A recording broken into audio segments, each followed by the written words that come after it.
What happens when the Bloodline's most dangerous members unite in a hospital room and declare war on their enemies? Solo Sikoa just made a chilling promise to avenge Jey Uso and Roman Reigns, vowing to end Seth Rollins' faction once and for all. This isn't just a threat, it's a blood oath that will change WWE forever. Subscribe now because the war for supremacy is about to explode. Before we dive into this explosive story, make sure you're repping the most powerful family in sports entertainment. Grab the Roman Reigns OTC1 gear, the Jey Uso 4L merchandise, and Jacob Fatu's All Gas No Brains collection. Links are below. Support the channel and stand with the Bloodline. The wrestling world is still reeling from the devastating attacks that have left Roman Reigns and Jey Uso hospitalized, but the emotional hospital visit from Solo Sikoa, Jey Uso, and Jacob Fatu has shifted the narrative from tragedy to vengeance. In a moment that will be remembered for years to come, Solo Sikoa looked at his injured family members and made a promise that sent shockwaves through WWE. The Bloodline war is entering its final chapter, and Seth Rollins' faction will pay for what they've done. The Bloodline, once an unstoppable dynasty, now lies broken. With Roman Reigns and Jey Uso both hospitalized after brutal attacks from Braun Breaker and Bronson Reed, the family's legacy hangs by a thread. But the real challenge isn't just physical recovery, it's about honor, vengeance, and reclaiming their status as WWE's most dominant force.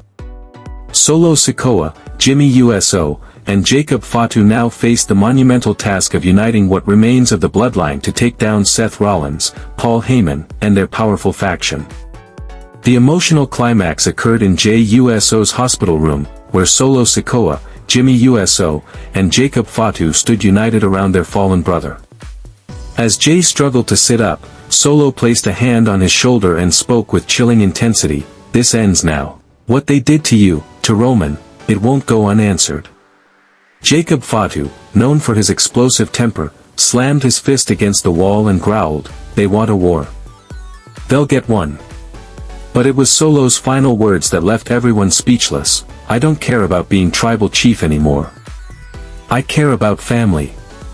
And I swear on the Bloodline name, Seth Rollins and his dogs will pay for this."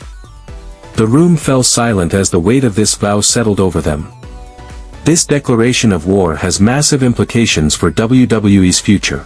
Solo Sikoa, once obsessed with claiming the tribal chief title, has now prioritized family over power, a significant character evolution that could redefine the Bloodline's identity.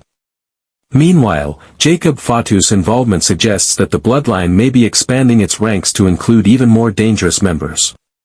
Behind the scenes, sources indicate that Paul Heyman is growing increasingly nervous about this unified front, while Seth Rollins remains arrogantly confident in his faction's superiority. The wrestling community is buzzing with speculation. Will this renewed Bloodline seek alliances with former enemies? Could this lead to the return of other family members? And most importantly, how will Seth Rollins' faction respond to this direct challenge? Solo Sikoa's vow of vengeance has reignited the Bloodline's fighting spirit and set the stage for an epic confrontation.